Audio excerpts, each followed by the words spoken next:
I started coaching an 8th grade basketball team in my alma mater.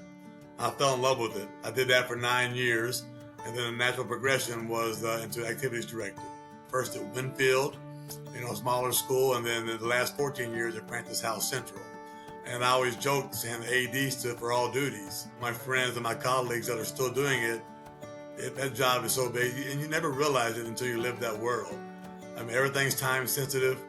Everything has to be done now. Growing up in Missouri, especially in the 80s and 90s, I was a huge Missouri basketball fan.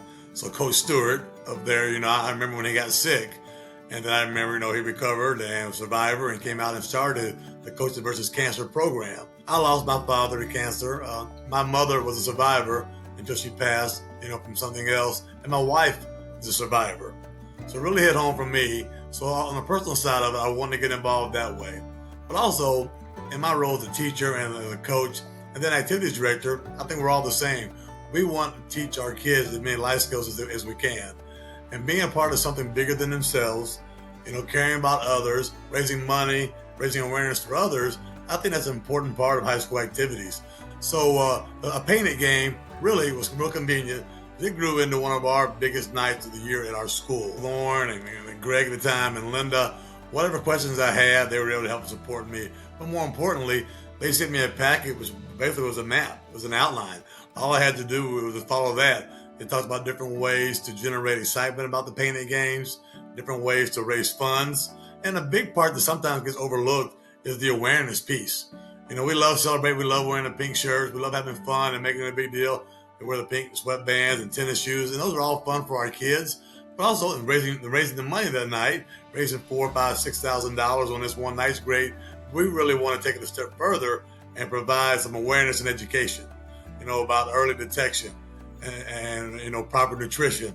So they were great at providing resources that I could provide at the painted games that we could announce, put in our programs. So the staff really made it very, very user friendly for me in that role.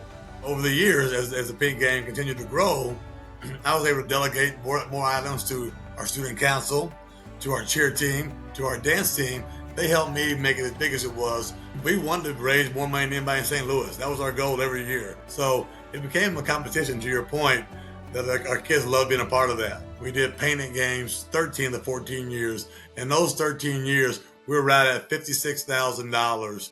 We get follow-up emails from people in attendance, how it moved them and how their granddaughter, how their kids not out of their house. So the students would talk about it more, ask more questions. How can they get early screening?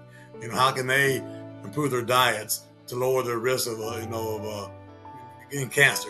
So that's kind of just a few different ways how we saw it on our campus. If you want to help your students, do a community service project. If you want to help your servants, really just help other people and serve other peoples, this is a great way to do it.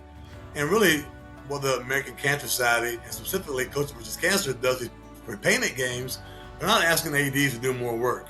In my case, I did most of the work. That's just who I was and how I wanted to be in control. I had trouble delegating things.